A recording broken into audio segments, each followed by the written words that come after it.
Françaisdanslemonde.fr, la première plateforme multimédia d'aide à la mobilité internationale.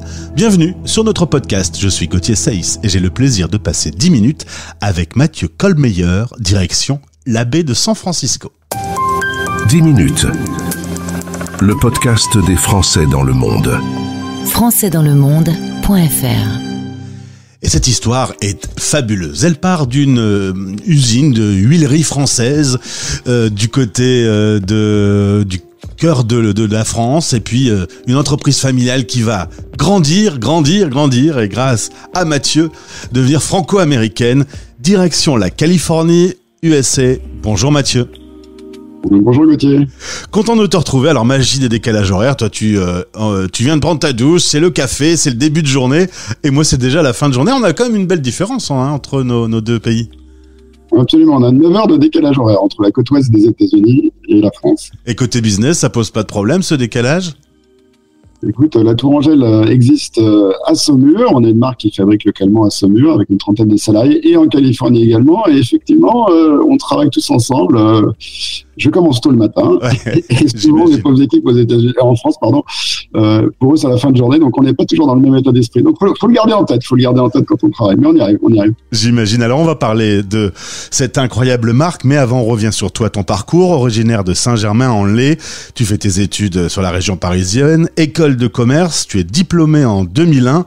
Et en mai 2002, tu es déjà en Californie. Première expérience à l'international. C'est finalement là où tu vis aujourd'hui. Directement, t'as tapé dans le mille, t'as trouvé la bonne région du monde pour t'accueillir. Absolument, ouais. Écoute, je crois que moi j'avais toujours le désir d'être entrepreneur, de partir à l'aventure. Moi, quand j'étais jeune, tu vois, je rêvais des explorateurs enfin voilà, j'avais envie de voir du pays, quoi. Et dans le cadre de mes études, tu sais, avec les écoles de commerce, souvent tu as l'occasion de partir. J'étais parti au Canada. Et c'est dans ce cadre-là que j'avais écrit finalement le business plan et étudié la possibilité de créer la Tourangelle en Californie. Et franchement, quand je suis venu la première fois en Californie, je pensais pas y rester du tout. C'était pas du tout dans mon projet. Moi, je voulais faire le tour du monde avec mon sac à dos. J'étais pas pressé nécessairement de monter une boîte. Mais voilà, quand on te présente l'opportunité, tu l'as saisie. Et donc, de fil en aiguille, je suis resté ici. Et me voilà encore ici après pas mal de temps. Donc, je suis reparti en France quand même pendant 5 ans. Donc, j'ai eu l'occasion de tester le concept. Alors, la Tourangelle, on va revenir sur cette histoire incroyable. 1867, c'est pas hier. Naissance de cette huilerie à Bourgueil. On fait de l'huile de noix. C'est voilà. Tu m'as dit c'est très simple de faire de l'huile. Hein. On prend la matière première, on l'écrase et c'est fait. Voilà, pour l'huile de noix, on rajoute une étape qui est le toastage. C'est-à-dire qu'on va toaster les fruits dans des poêlettes en fonte. Et ce toastage va faire en sorte que les goûts soient vraiment révélés. Et ensuite, effectivement, on presse hydraulique, on presse, et on a une délicieuse huile qui est finalement tout à l'image de son produit. Donc voilà. Ce qui est important, c'est de choisir des bonnes noix également. Alors, ton papa travaille dans cette huilerie et puis monte un partenariat avec un partenaire américain. C'est pour ça que tu vas avoir ce projet entrepreneurial pour aller en Californie. La Californie, pour nous, c'est la Silicon Valley, c'est les nouvelles technologies, mais c'est aussi le premier producteur d'amandes et de pistaches au monde. 80% des amandes et des pistaches viennent de cette région du monde. Ça, c'est pas connu. Oui, effectivement, c'est une énorme. Enfin, en fait, la Californie, l'agriculture, c'est une énorme part de son économie, enfin relative, puisqu'effectivement, quand on a Google et quand on a toutes ces grandes Apple et compagnie, toutes ces grandes compagnies, plus Hollywood dans l'État, ça fait un petit peu de l'ombre à l'agriculture, mais ça reste au cœur de son truc. Donc, tout ce qui est noix, pistaches, amandes, fruits secs, en général, mais aussi pas mal d'autres fruits et de légumes viennent de Californie. Donc, c'est vrai que c'est un endroit un peu rêvé pour faire de la transformation agroalimentaire. Et surtout qu'on parle vraiment de grosses quantités, c'est une approche aussi très capitalistique, hein, donc les gens ici ils font les choses à échelle, on va dire. Alors tu fais une joint venture, comme on dit, avec le partenaire local, et maintenant cette entreprise a un pied en France, un pied aux États-Unis. Ça fait 75 millions de dollars, 80% aux USA, 20% en France, 100 employés. Ça s'est plutôt bien passé le développement, on peut dire, Mathieu. Oui, non, ça s'est très bien passé. La Tourangelle, en fait, on a commencé ce début de fabriquer de l'huile de noix à la française en Californie. J'ai réinventé la marque La Tourangelle, son packaging. Et aujourd'hui, effectivement, l'huile de noix, ça emprunte une petite partie seulement de ce qu'on fait, puisqu'on fait des huiles d'amande, des huiles d'avocat, des huiles d'olive bio, des huiles de pépins de raisin, de sésame et tout ça. On est présent dans tous les supermarchés et toujours animé par cette même passion pour des produits de qualité. Et cette particularité d'être fabricant. Donc, on est assez intégré verticalement. En ce moment, je suis en train de monter une huile au Pérou pour faire de l'huile d'avocat. ça. On travaille avec des agriculteurs californiens pour être les premiers à faire du bio-régénératif. Donc il y a plein de projets vraiment passionnants et qui donnent beaucoup de sens au travail. Donc c'est ça qui fait qu'on tient aussi longtemps finalement dans ce type d'aventure, quoi. Justement, tu m'as dit, il y a 20 ans, c'était le plein moment où le bio arrivait, on voulait manger meilleur aux États-Unis. T'es arrivé avec un produit pur, sain et bon pour la santé. C'était le parfait moment, t'as eu un bon timing.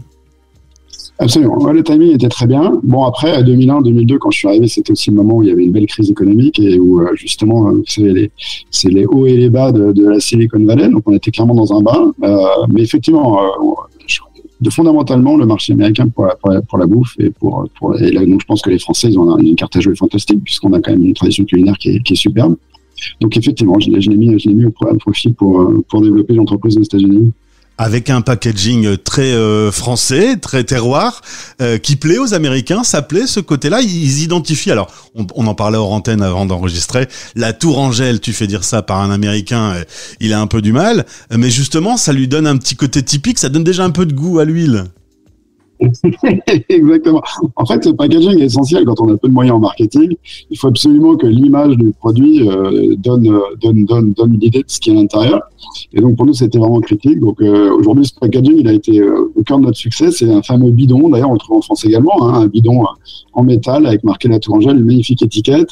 Et c'est timeless et en même temps moderne. Donc, c'est ce mélange des deux qui fait que ça reste finalement aussi attirant après 20 ans. Bah dans ma salade, sans le savoir, j'interviewe le PDG aujourd'hui, mais je mets de l'huile de la Tourangelle. C'est une huile délicieuse. D'ailleurs, justement, ce côté bon pour la santé, agriculture biologique régénérative, ça a été vraiment très vite une stratégie, c'est de faire du bon, mais en se préoccupant aussi de la planète. On sait qu'en ce moment, elle souffre un peu. Elle souffre, oui, elle souffre beaucoup.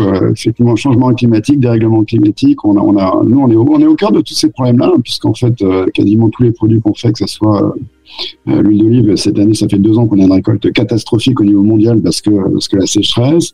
Mais quasiment toutes les récoltes avec lesquelles on travaille sont touchées, que ce soit par des ouragans aux Philippines qui vont venir de plus en plus fréquemment et détruire la récolte de coco. Enfin, donc on est au cœur de cette problématique-là. Alors c'est venu au fur et à mesure. En fait, voilà, moi quand j'ai 22-23 ans, t'imagines bien que j'arrive, je suis pas très sûr de moi et j'ai peur de rater.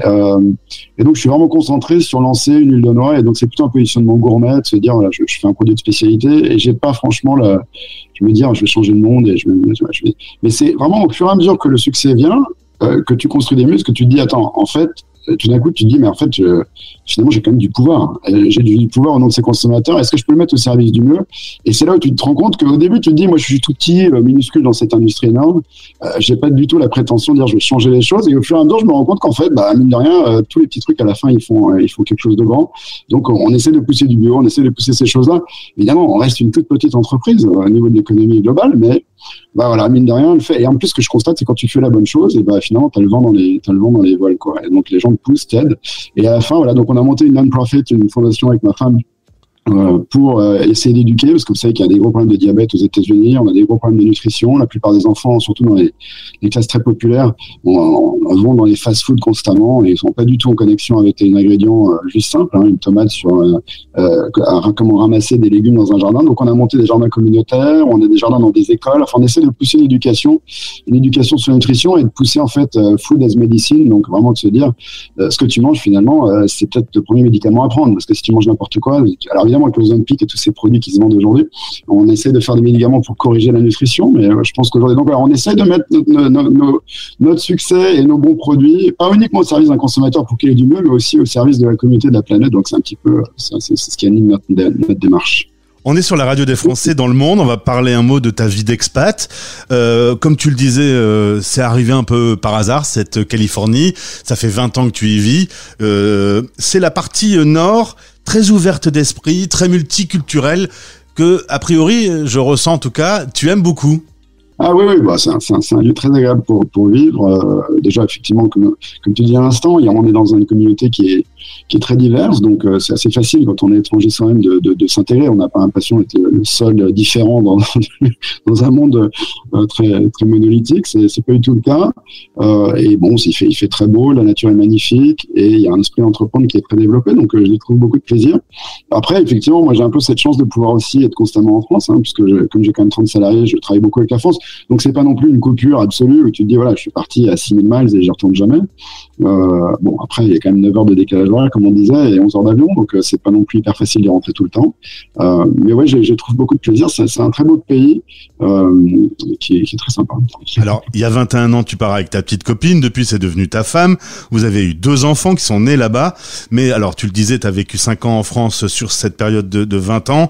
Résultat, vous êtes complètement et américain et français. Vous avez le meilleur des deux cultures, si je comprends bien. Et, écoute, c'est ce qu'on essaie de cultiver, effectivement, cette approche assez internationale. Et ensuite, avec la Tourangelle, ce qui est super, c'est que on achète des huiles de sésame au Japon, en Taïwan, au Mexique. Donc, j'ai l'occasion de voyager dans pas mal de pays. Comme je l'ai indiqué à l'instant, on est en train de développer une filiale au Pérou, également en Amérique latine. Donc, ça me donne l'occasion de fréquenter beaucoup de cultures. Et bon, moi, c'est un peu ce qui m'anime. C'est cette curiosité intellectuelle, et cette envie de découvrir. Donc, c'est ce que j'essaie de m'enrichir tous les jours avec ça. On a des auditeurs qui sont partout aux 4 coins de la planète. À chaque fois qu'on aborde le sujet de la gastronomie et de la bonne bouffe, je sens mon invité qui s'énerve un peu parce qu'un bon fromage, mais c'est vrai qu'on n'en trouve pas partout. Là, je suis devant une belle photo d'un beau pot de mayonnaise à l'ail, ça doit faire rêver. Est-ce que tes produits, on peut les acheter partout dans le monde ou alors il y a des contraintes légales ? Non, c'est assez largement distribué. Aujourd'hui, ça reste quand même les premiers marchés, c'est les États-Unis et le Canada, évidemment la France. Après aussi, effectivement, pas mal de distribution en Hollande et dans d'autres marchés. Mais on est présent dans quasiment tous les pays, mais souvent peut-être plus dans des épiceries fines, dans des plus petits magasins. Si tu es à Singapour, par exemple, ça va se trouver dans quelques épiceries fines, ça va pas être présent dans tous les supermarchés. Mais effectivement, on a une distribution assez large aujourd'hui de la marque La Tourangelle. Latourangelle.fr. Bravo pour ce beau succès. Tu disais qu'il y a 20 ans, tu n'étais pas sûr de toi. Être chef d'entreprise avec aujourd'hui autant de salariés, autant de chiffre d'affaires, autant de pression, tu es un peu plus sûr de toi aujourd'hui ? Oui, heureusement, on est tous passés par là. Quand on a 22 ans, on n'est pas forcément... Aujourd'hui, j'en ai 45, donc oui, j'ai pris quand même un petit peu de maturité. Et non, je suis assez sûr de moi, c'est sûr. Écoute, maintenant, je pense que moi, je suis concentré sur faire en sorte que la Tourangelle fasse des très bons produits et vraiment remplisse cette mission. Et c'est ça qui m'anime et c'est ça qui fait que je garde cette passion. Parce qu'en fait, l'entrepreneuriat, il faut que de la passion pour que ça tienne. Dans les hauts et les bas, il faut quand il y a les bas, il faut avoir le purpose. Et c'est exactement ce qui anime la Tourangelle. Et donc, c'est ça qui fait pour moi de cette entreprise et de cette marque une très belle réussite. Ouais. Une belle réussite franco-américaine. Cette fois-ci, on s'est complètement entendu. On s'entend pas toujours, mais là, on s'entend en même temps, c'est toi et toi, donc vous êtes forcés de plutôt bien vous entendre, mais une belle réussite. Bravo et merci Mathieu pour cette interview. On se retrouve avec plaisir quand tu veux pour parler de la Californie, parce que je sens que c'est quand même un endroit du monde où tu as une certaine passion qui ne ressemble pas d'ailleurs à tout le reste des États-Unis. Ouais, c'est très particulier. Souvent, les gens ont tendance à penser aux États-Unis comme un seul pays. C'est un peu comme si on pensait à l'Europe d'un seul continent. C'est très divers. Donc, effectivement. Mais c'est un très beau pays. Je vous invite à le découvrir. Eh bien, au plaisir. J'y suis venu une ou deux fois et j'ai adoré. À bientôt. À bientôt. Ciao, ciao. Français dans le monde. Français dans